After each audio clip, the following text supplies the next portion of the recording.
بسم اللہ الرحمن الرحیم۔ السلام علیکم ورحمۃ وبرکاتہ۔ ماں کی نافرمانی میں کعبہ کو جانے والے بزرگ کا حال۔ ایک بزرگ نے مکہ معظمہ جانے کا ارادہ کیا۔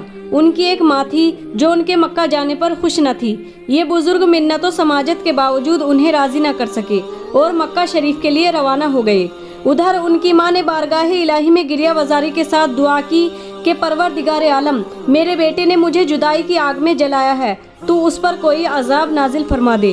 یہ بزرگ رات کے وقت ایک شہر میں پہنچے تو عبادت کے لیے مسجد میں تشریف لے گئے۔ عجیب اتفاق، اسی رات ایک چور کسی کے گھر میں داخل ہوا۔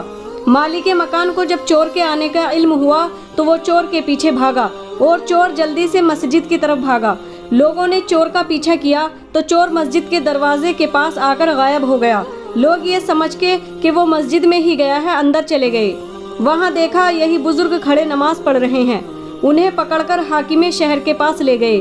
حاکم نے ان کے ساتھ پیر کاٹنے اور آنکھوں کے نکالنے کا فرمان صادر کیا تو لوگوں نے ان کے ہاتھ اور پاؤں کاٹ دیے، آنکھیں نکال دی اور شہر میں اعلان کر دیا کہ یہ چور کی سزا ہے۔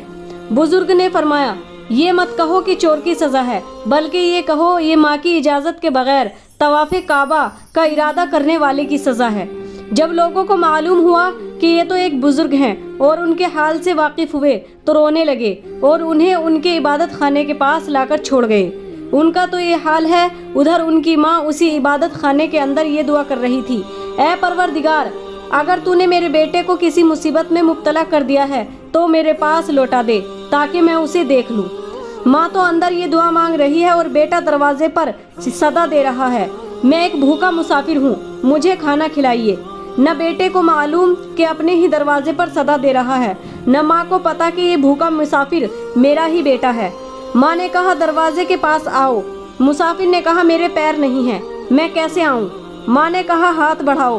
مسافر نے کہا میرے پاس ہاتھ بھی نہیں۔ ماں اب تک انہیں پہچان نہ سکی تھی اور بولی، اگر سامنے آ کر میں تجھے کھانا کھلاؤں تو میرے اور تیرے درمیان حرمت قائم ہو جائے گی، یعنی تو مجھے دیکھ لے گا جو منع ہے۔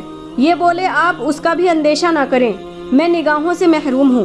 تو ماں ایک روٹی اور کوزے میں ٹھنڈا پانی لے کر آئی اور اسے کھلایا پلایا، مگر پھر بھی پہچان نہ سکی۔ البتہ مسافر نے پہچان لیا۔ اس نے اپنا چہرہ ماں کے قدموں میں رکھ کر عرض کیا، اے مہربان ماں، میں آپ کا نافرمان بیٹا ہوں۔ اب ماں بھی پہچان گئی اور بیٹے کی یہ حالت دیکھ کر سینے کے اندر اس کا دل ٹکڑے ٹکڑے ہو گیا اور زبان کی راہ سے اس کے دل سے یہ صدا بلند ہوئی، اے پروردگار، جب حال اتنا برا ہو گیا ہے تو میری اور میرے فرزند کی روح قبض فرما لے تاکہ لوگوں کے سامنے ہم روسیہ شرمندہ نہ ہوں۔ ابھی یہ دعا پوری بھی نہ ہوئی تھی کہ ماں بیٹا دونوں فوت ہو گئے۔ ہے سانسوں میں جس کی بہاروں کی خوشبو، ہے سانسوں میں جس کی بہاروں کی خوشبو، وہ ماں کے سوا دوسرا کون ہے؟ کبھی چاندنی ہے کبھی کہکشاں، کبھی چاندنی ہے کبھی کہکشاں، ہے ماہی محبت کا سارا جہاں، کبھی خود ہے منزل کبھی کارواں، کبھی تشنگی میں وہ آبے رواں، گھٹن جب بڑھی تو ہوا بن گئی ہے، محبت میں سارا جہاں بن گئی ہے۔